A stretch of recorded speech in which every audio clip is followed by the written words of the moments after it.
ஓம் முருகா போற்றி, கந்தா போற்றி, கடம்பா போற்றி, கதிர்வேலா போற்றி, அறுவடை வீடு கொண்ட முருகப்பெருமானே போற்றி போற்றி. வெற்றிவேல் முருகனுக்கு அரோகரா. இந்த நல்ல நாளில் இந்த முருகப்பெருமானின் நெற்றியை பார். வரும் செவ்வாய்க்கிழமைக்குள் உன் கையில் ஒன்று கிடைக்கும். நீ எதிர்பார்த்த மகிழ்ச்சியும் கிடைக்கும்.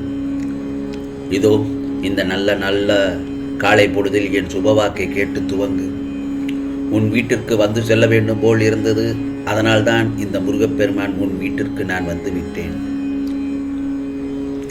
அவரவர் வாழ்க்கையில் 1000 தான் இருந்தாலும் உனக்கான வாழ்க்கையில் உன் முருகப்பெருமான் நான் இருக்கிறேன் அல்லவா? அதை என்றும் மறந்து விடாதே. துன்பங்கள் உன் அருகில் நெருங்க நெருங்க நீ கர்மாவை கழித்து கொண்டே வருகிறாய். புரிகிறதா? உன் மனம் படும் வேதனையிலிருந்து இப்பொழுது அதிலிருந்து நீ வெளியில் வரப்போகிறாய். வேதனையிலிருந்து நீங்கி வெளியே வரப்போகிறாய். இந்த வாழ்க்கையில் கஷ்டங்கள் அதிகமாக வருகிறது என்றால் கூடிய விரைவில் நல்லது நடக்கப் போகிறது என்றுதான் அர்த்தம்.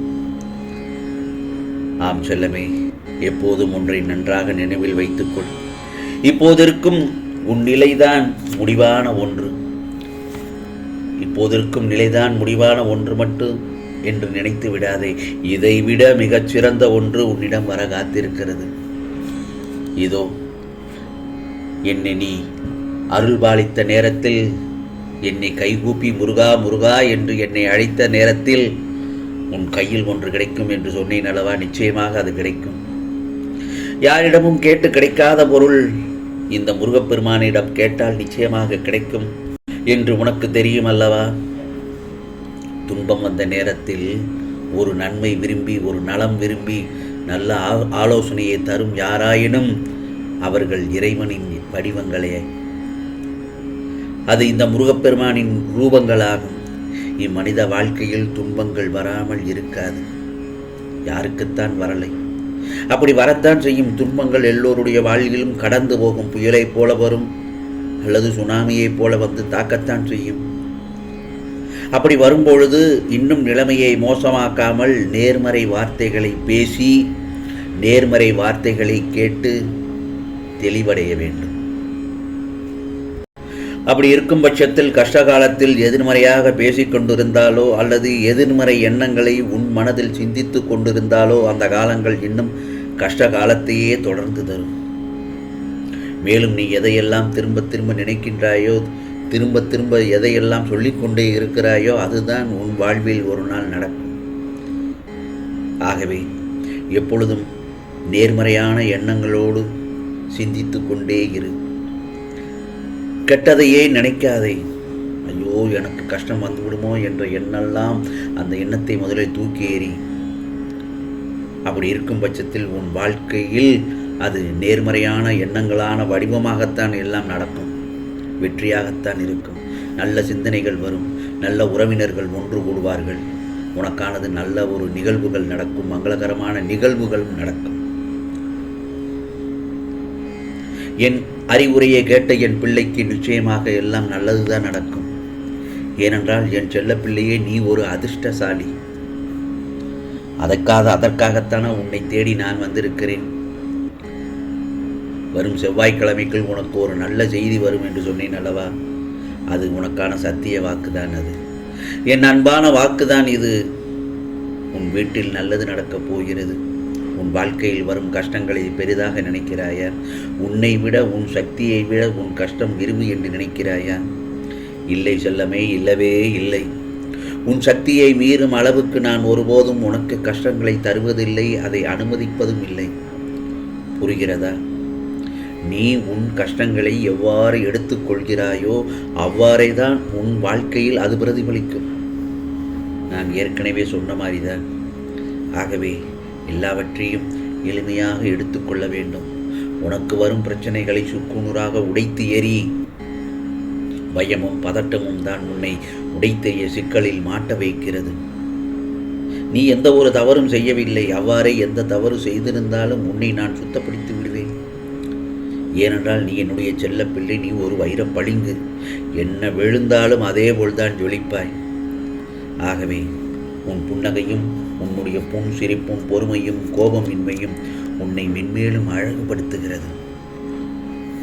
காயப்படுத்தியவரின் மன கஷ்டங்கள் மனதில் பாரத்தை நீயாக சேர்த்து கணக்க வைத்து விடாதே.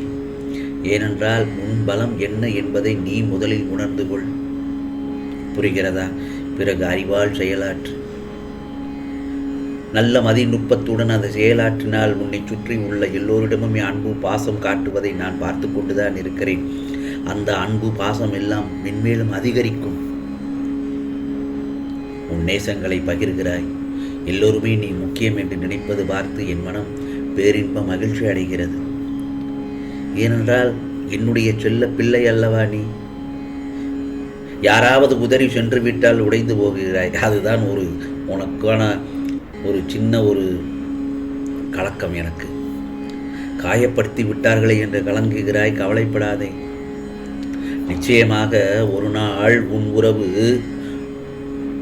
முக்கியம், உன் உறவு தான் முக்கியம், உன் சொந்தம்தான் வேண்டும் என்று உன்னை காயப்படுத்தியவர்கள் எல்லோரும் உன்னை தேடி ஓடி வருவார்கள். மீண்டும் ஒன்று சேர துடிப்பார்கள்.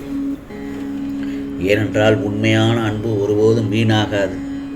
இப்போதெல்லாம் நீ நினைப்பது நடப்பதில்லை, நீ வேண்டுவது கிடைப்பதில்லை, எதுவும் உனக்கு சாதகமாக கிடைப்பதில்லை, அமையவில்லை என்றெல்லாம் நினைத்து புலம்பிக் கொண்டிருக்கிறாய்.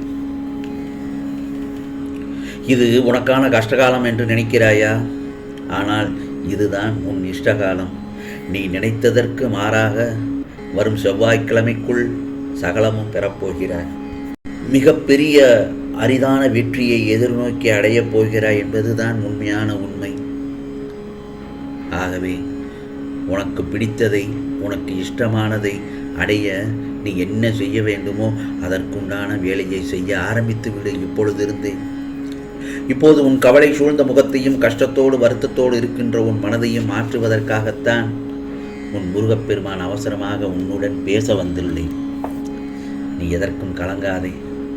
உனது பிரச்சனைகளை நீயும் சிறிதாக எடுத்துக்கொள்.